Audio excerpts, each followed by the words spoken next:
Do you place them in your perimeter?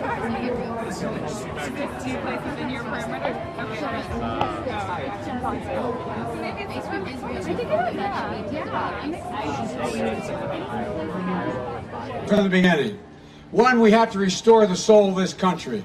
When we saw coming out of Charlottesville that hate and that venom that we saw, and then the president saying, when asked about the groups that met him as well as the young woman when she was killed, what did he think about it? He said there were very fine people in both groups.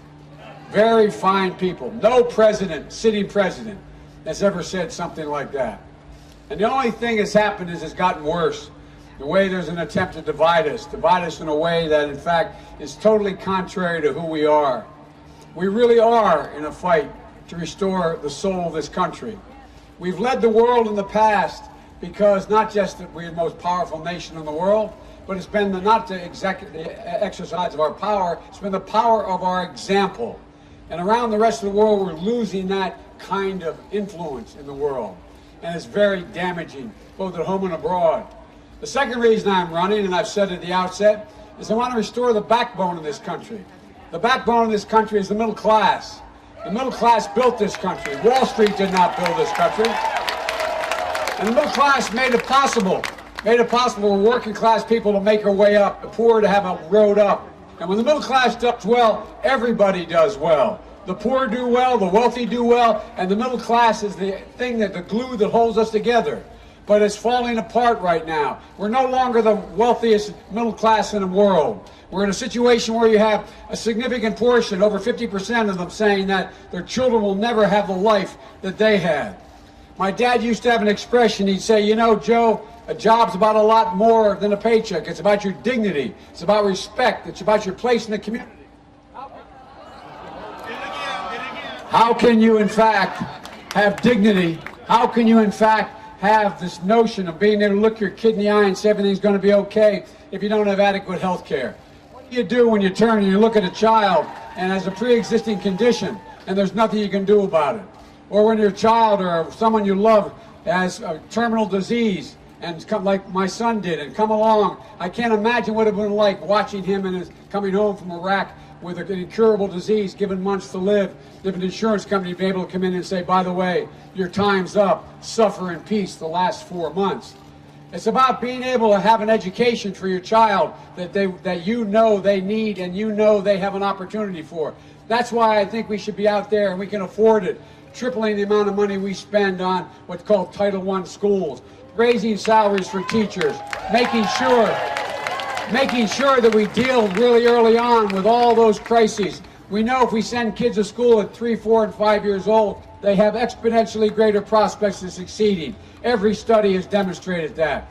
We also know we need teachers. My wife is a full-time teacher, taught all during being when we were vice president.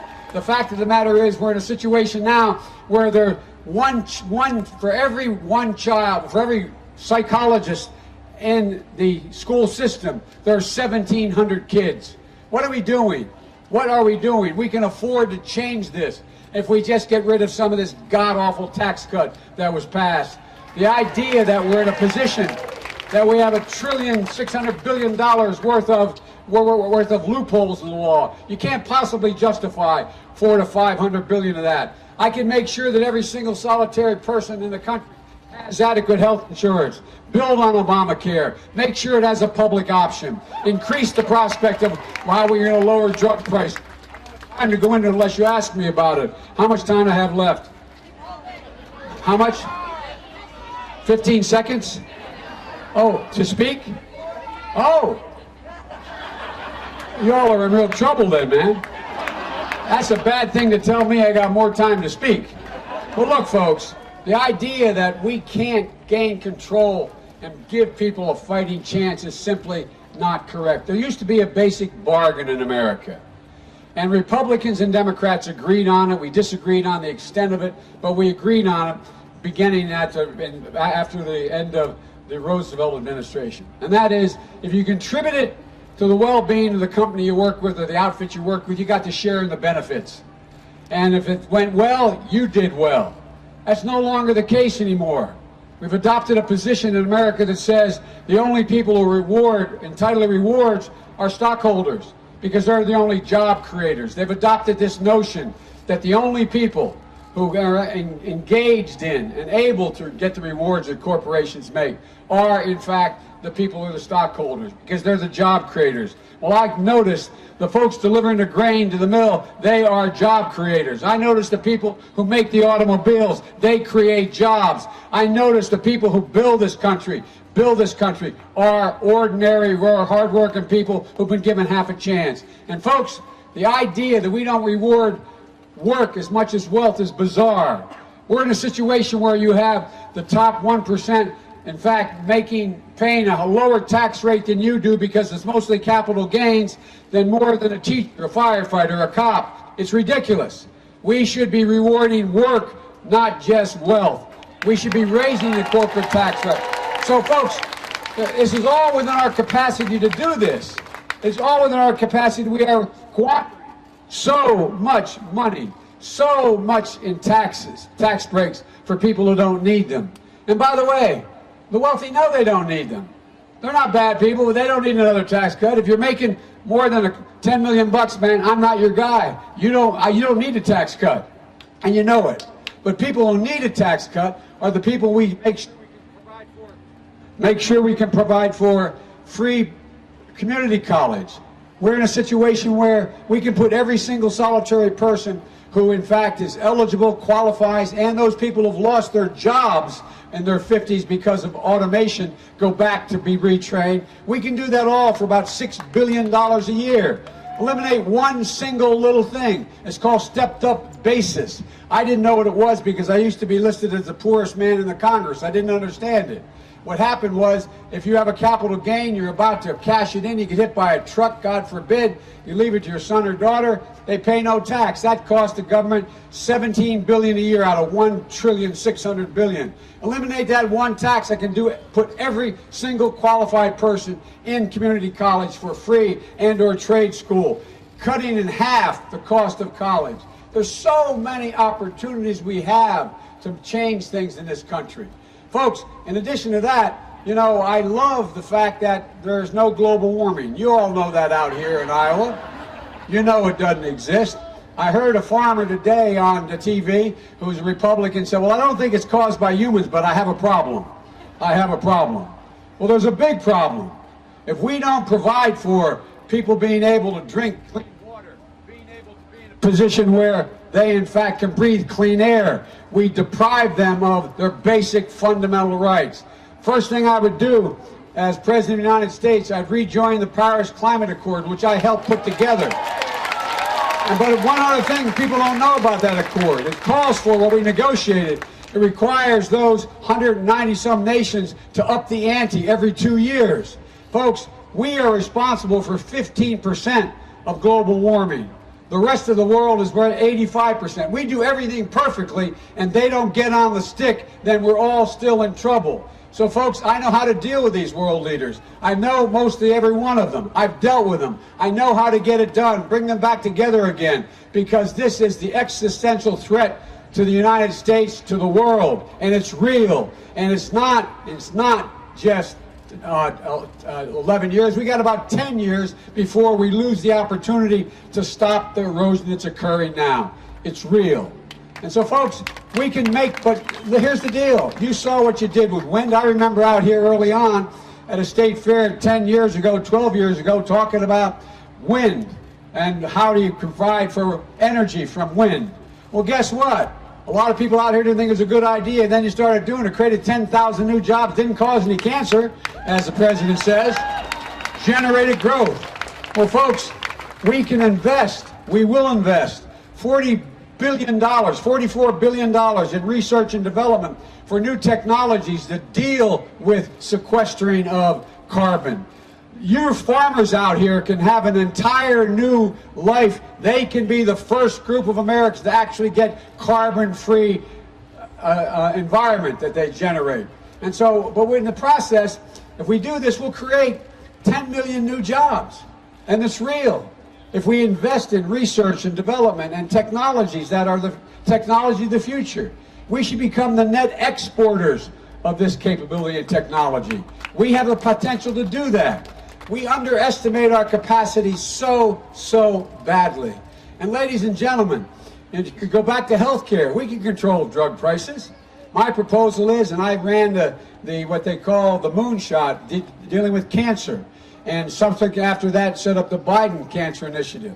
And here's the point.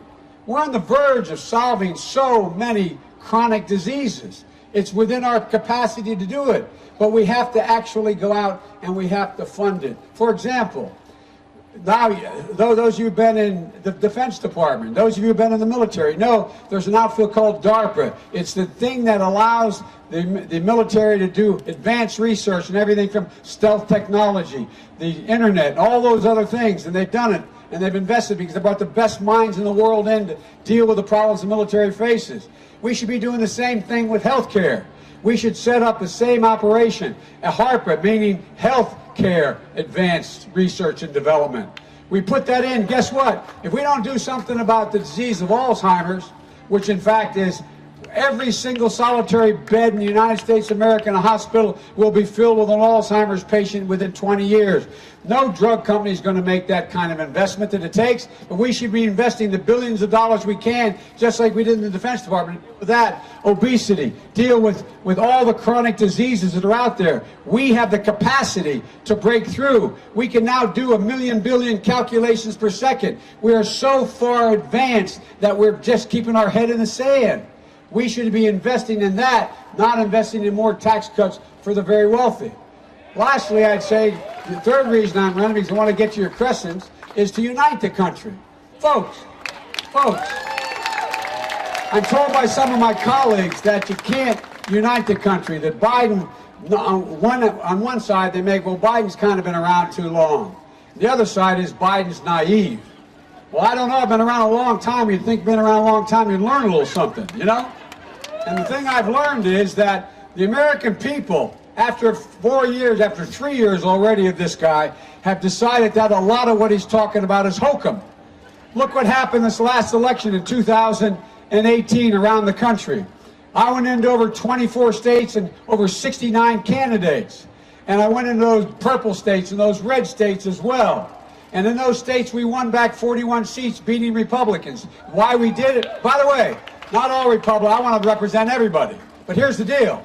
The fact of the matter is, we ran on health care.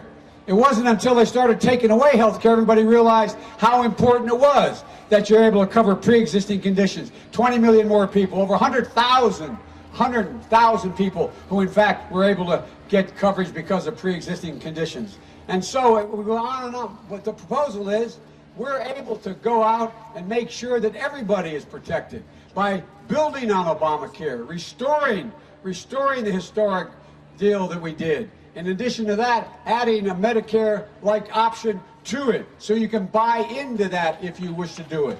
Every single, but you're able to keep, if you like your employer-based policy, you can keep that policy as long as they keep the policy. And so the folks of the matter is, it costs a lot of money. It cost about $740 billion over 10 years. Well, guess what? It doesn't cost $30 trillion. $30 trillion that the other plans cost, which are going to raise middle-class taxes. Bernie's honest enough to tell you that. There's going to have to be a tax. There's going to be withholding tax on your from your paychecks. Folks, we can cover everybody, and we can do it in a way that allows people the choice that they want. If they don't like what they have, they can buy in. They don't like what they have, they can buy in immediately. So, folks, look, in terms of unifying the country, you know, we never lived up to it, but America has been an idea. It's the most unique idea in all the world, not a joke. There's not, only thing that can defeat America is America. There's no army strong enough, no dictator powerful enough, no ocean wide enough that in fact can overcome what we're able to do. We can do whatever we want to do. If we remember, we can do it together. Folks, you know, the reason I did my last announcement in Philadelphia was to make a point that we are a nation that is unique. We hold these truths self-evident, that all men and women are created equal, endowed by their Creator. We, the people, in order to form a more perfect union, etc. We've never fully lived up to that. but we've never abandoned it before. We've never walked away from it. Jefferson who wrote it didn't live up to it. He had slaves. We've never fully lived, but every single generation, every generation has bent the arc more toward inclusion. Every generation. And ladies and gentlemen, that's why we're who we are. We are the most unique idea. It's an idea we cannot abandon. And folks, we are better prepared to own the 21st century than any nation in the world by a long shot. When I got elected as a 29-year-old kid to the Senate, I was labeled this young idealist. I was labeled this guy who, in fact, was optimistic. The fact of the matter is, I'm more optimistic today, with one exception, than I've ever been. If we get rid of Donald Trump, we have a clear path. Folks, we have the most productive workers in the world. Our workers are 3 times as productive, as a matter of fact, as workers in Asia. We're in a situation where we have more great research universities in the United States than all the rest of the world combined. And every major change that's occurred in the last 20 years has come out of a research university. People think they're federal agents. They're not. You own them. You pay for them. They belong to you, the American people. Thirdly, we're in a position where we have the most agile venture capitalists in the world. We're in a position where we also have one of the best educated publics in the world if we, in fact, invest in them. And so, folks, look, there isn't anybody, there isn't any country in the world that can compete with us if we invest in our people, if we invest in who we are, if we remember who we are. There's not a single thing we've been unable to do. It's time, and this is my concluding comment to y'all, it's time to remember who in God's name we are. This is the United States of America. There's nothing we've ever decided to do we've been unable to do, period. That's not hyperbole. We have never failed when we're together. And ladies and gentlemen, it's time to get up. Everybody knows who Donald Trump is. Even his supporters know who he is. We got to let them know who we are. We choose unity over division. We choose science over fiction. We choose truth over facts. And so, folks, if you're interested, join me. I could use the help because must defeat this president to change the trajectory of this country. Thank you all very, very much. I guess I take questions now, huh? Well, I'll talk. Don't let anybody know I didn't use all my time. I have a bad reputation of going over all the time. Yes, sir. Question. Do I go down here and give you a mic or? So, I have 2 questions. When can I buy you an ice cream? And who is your favorite historical figure? And who's not a president and why? Well, I think maybe, yes, you can buy me another ice cream. I already had one. He said, can I buy you an ice cream? And who is my favorite historical figure? I think maybe my favorite historical figure is maybe, there's a couple philosophers that I find that in fact understood about human nature better than most people. But in terms of political figures, I think that maybe my favorite political figure would, it's a tough call, but I would have to say it's those presidents and those people who gave America hope, made them believe in who they are. And I'd have to start off, and you said not a president, I have to start off with Jefferson, even though he didn't live up to it. He's the guy that wrote that incredible document. And I'd have to say that there are a number of people who, in fact, have moved in a direction to provide us with the kind of hope and expectation about what we can do. My favorite line from John Kennedy's speech about going to the moon wasn't what most people remember. The one I remember the most is when he said, we're doing this because we refuse to postpone. I refuse to postpone any longer what we can do in this country. It's time to get the hell up and start to move. Yes, ma'am.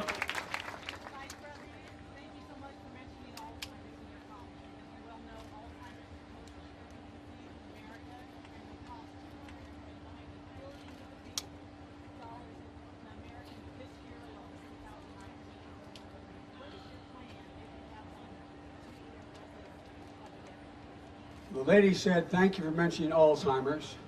You know that it's already costing Americans $290 billion a year right now. What is my plan?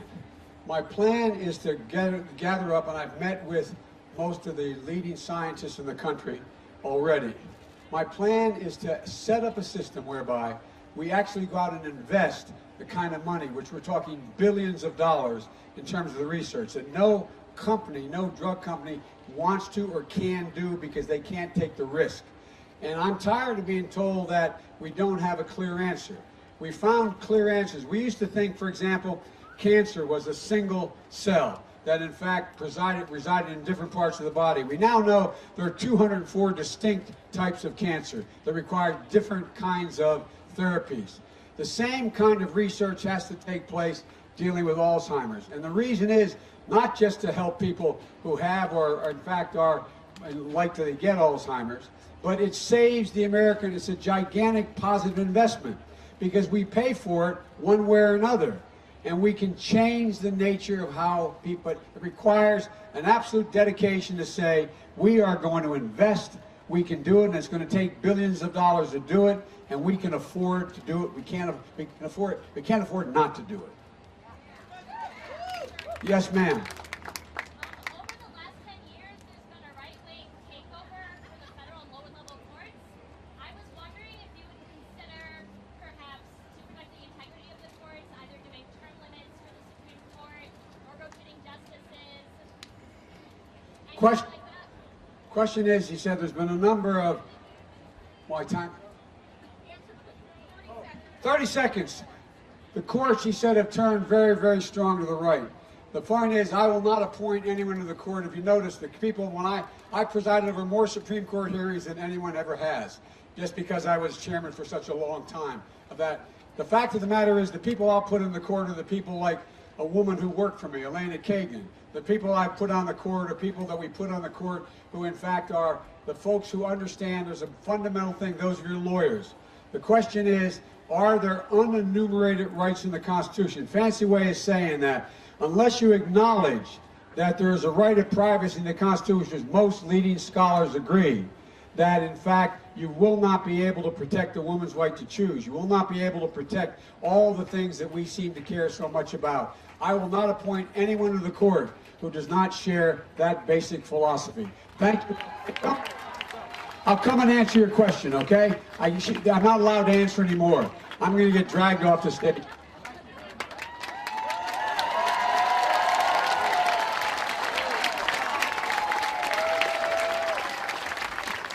As my grandpa would say every time I left his house, he'd say, Joey, keep the faith. And my grandmother would yell, no, Joey, spread it. Go spread the faith.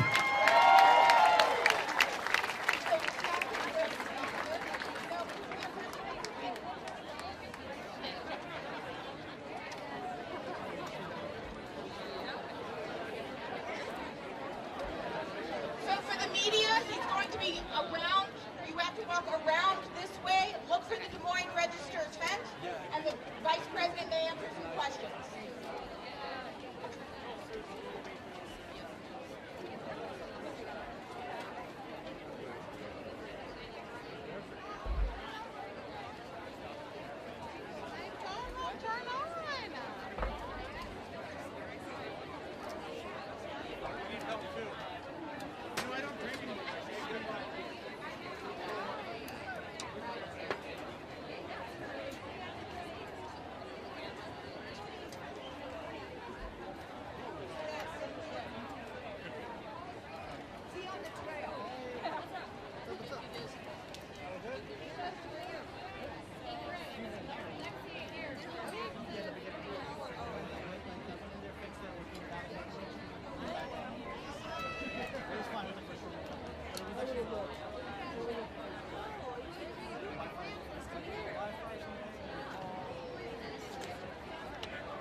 Oh,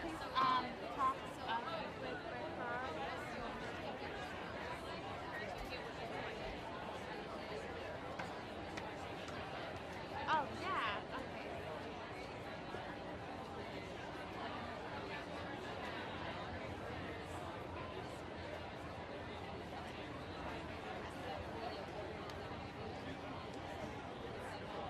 Oh, you didn't pay. Yeah, I was just gonna, I mean, I hear that correct on a call.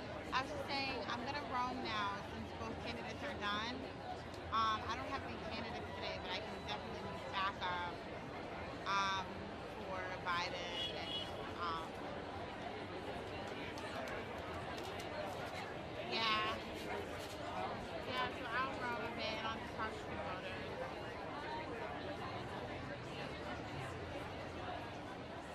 No, my phone died when it came off. Yeah, I'm trying to hold it back. Yeah, this is the best way to tap you can get.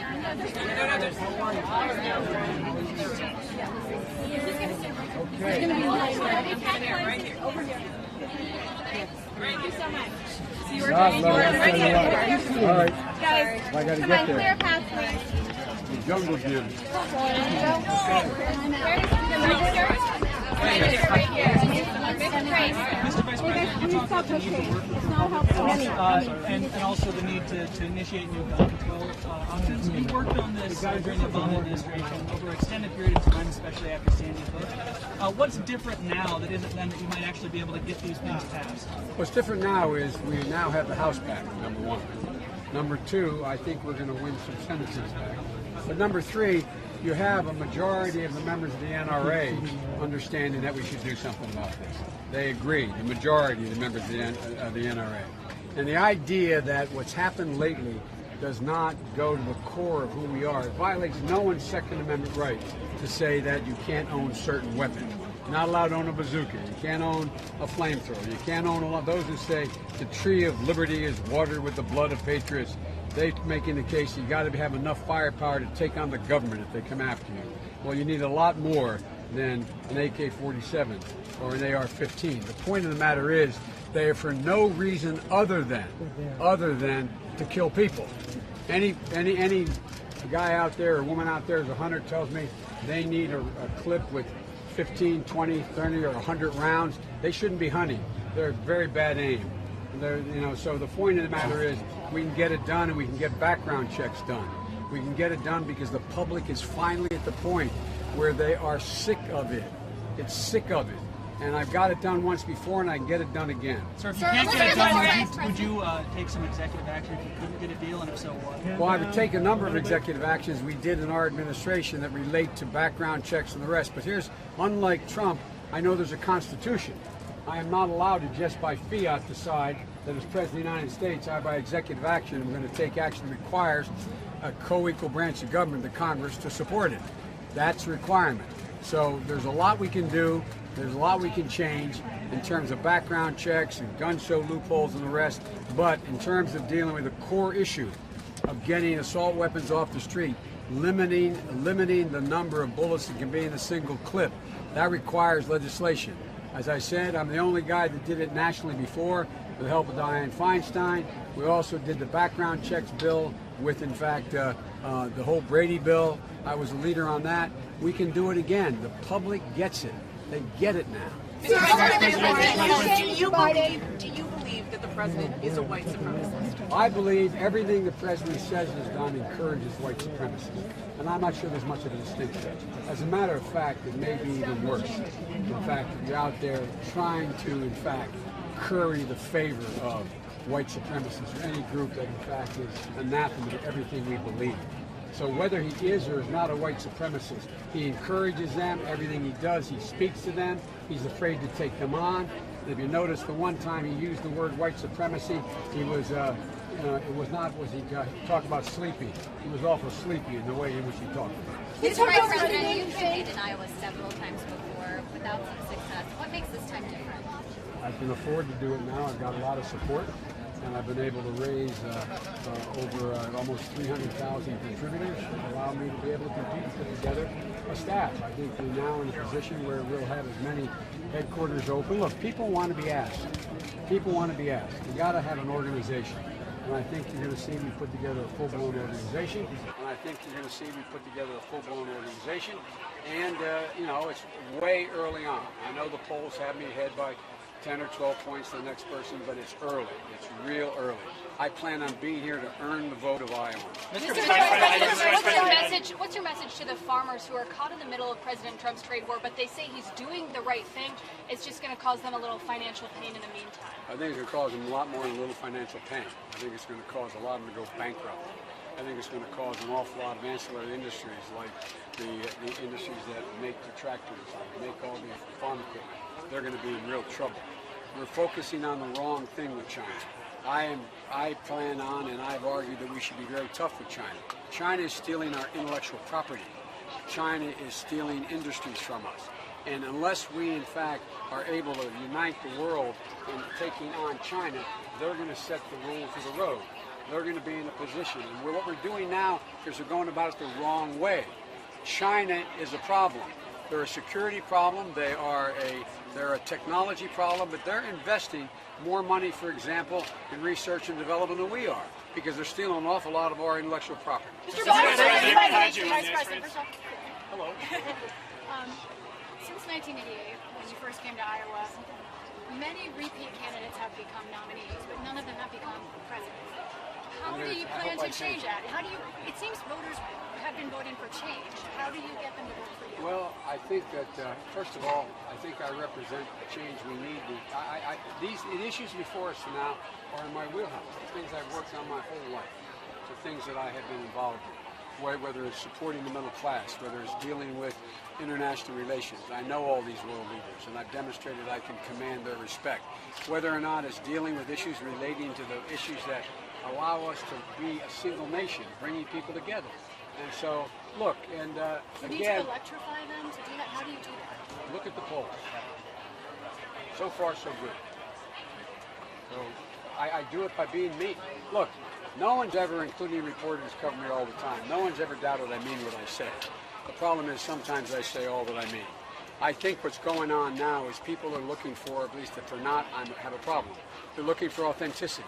They're looking for honesty. They're looking for someone who has new ideas about how to deal with these things. Look, one of the things I hope comes with my longevity in American politics is the fact that I've been able to gain a little bit of wisdom along the way and what needs to be done. And it's clear to me what needs to be done is totally within our capacity to do it without, in fact, doing anything other than making the country better. Yesterday, while you were speaking in Burlington, while the president was traveling the country, Immigration's Customs Enforcement was conducting these raids at meat processing plants in Mississippi. Is that the right approach? Is this interior enforcement what the immigration policy should be focused on? What we should be focused on, number one, is we should be focused on having a comprehensive immigration plan that provides a pathway to citizenship for people who are here and undocumented. We should be, in fact, legalizing dreamers right now. And there's over 4 million counting the families, over 10 million people. We should be uniting families, not separating families. And we should, in fact, have an actual program whereby you're able to find an avenue to have your asylum case heard. And this idea of walking away from dealing with allowing people to have asylum hearings in the United States is bizarre. That's not who we are. That's not who we are as a country. And folks, when you go out there, there's no need to separate children from their families. There's no need to put people in cages. At the end of our administration, we found that when you say, show up at such and such a date, they show up. We don't need to do this. And by the way, the people, if anybody should be deported, and maybe, well, I shouldn't get into that. Had 8 years on China. What are you going to do differently? Say again, I'm sorry? Your administration had 8 years to do in China. Well, I tell you what, we did an awful lot with China. And what we did with China, first of all, was we got them to join the Paris Peace Accord, the Climate Accord. We got them to change the direction in a number of areas in terms of foreign policy. But here's the other thing we did. When China, for example, as you know, I spent more time with Xi Jinping than any elected official up to that time, any world leader. And I remember him asking me when I went over to meet with he and his folks about whether or not the air identification zones he set up in the South China Sea I said, we're not going to pay attention. He said, what do you expect us to do, take it down? I said, I don't know what you should, but I tell you what, we're going to fly right through it. So we flew B-52s right through it. We're sending our aircraft carriers through it. We're sending our folks through it. China is not going to make the rules of the game if we, in fact, invest in our workers, if we invest in leading the world again, bringing the rest of the world together to make sure that we can put enough pressure on China. They're either going to write the rules of the road or we are. We make up 25% of the world's economy, but we need... You want me to speak English? So the answer is, and remember, at the front end of the administration, we're losing 800,000 jobs a month. Everything landed on the president's desk to locals. The reason why we're the longest expansion ever is because of what Barack Obama and our administration did. And so, but now's the time to understand that China means what they say. This new Belt and Road is what they're doing. They're exporting, for example, pollution. They're exporting coal. They're exporting pollution, carbon producing energy. We have to compete. So what have we done with this guy? We've stepped back from the world. We said we're out. We're not going to pay any attention. We've got to confront them across the board. And China's problems compared to the ones we face, they pale in comparison to the opportunities we have. Xi Jinping would change places with the president's problems in a heartbeat. We're in a situation where they don't have enough water, God bless them. They're talking about spending close to $1 trillion to get water to their population. They have the highest rates of cancer deaths in the world. In the next 10 years, more people are going to die of cancer in China because of pollution than the rest of the world combined. They have an aging population where they have no replacement workers for themselves. The East and West, what they're doing with Uyghurs in the western part of their country is shameful. But what are we doing? We are, instead of dealing with our allies, staying together, sticking with South Korea, sticking with Japan, sticking with India, we are walking away. We are walking away. And when's the last time you ever heard a president say he has a love affair with a guy who's a thug, who had his uncle's brains blown out sitting across the table? So anyway. Before you ask about violence, let me ask one more question about gun violence. You said that the difference now would be that you have more votes in the House, more votes in the Senate, but you had the House and you had the Senate when you and Barack Obama were in office the first time. And then there was Sandy Hook, and you had bipartisan support for background check bills, and it didn't happen. So what exactly would be different this time? Why are you the one to change that? Because I've done it before. As President of the United States, I've met with every one of those Sandy Hook family members. Every one of them. I met the same with every one of the Pulse, those people that got killed in the Pulse nightclub. I met with every one of those kids down in Florida that in fact were in that. So I understand it. People know I know it. They know I understand it. I've beaten them before, and I can convince them. I can rally support to beat them again. Should they end the legislative filibuster if that's what's needed to pass gun reform? I think we have to make that call on the fly. Ending the filibuster is a very dangerous thing to do because it's been used by progressives our whole time to make sure that we do not get rolled over when the Republicans have. You know, when you're talking, you start off and you say, let's get rid of the filibuster. It sounds great till they own it. You know what I mean? It sounds great. Anyway. All right, sir, we got to say, sir, Thank you so much. Green energy subsidies. But what about you orchestrated that? Why should we trust you? She has her wire. Who are you? Why are we talking about cylinder? You already orchestrated that. The whole green energy subsidies. Why should people trust you now? Because we should not be supporting any of these subsidies. Period. All right, thank you guys. Sir, come on, you guys. Am I going that way? I know you're not hot.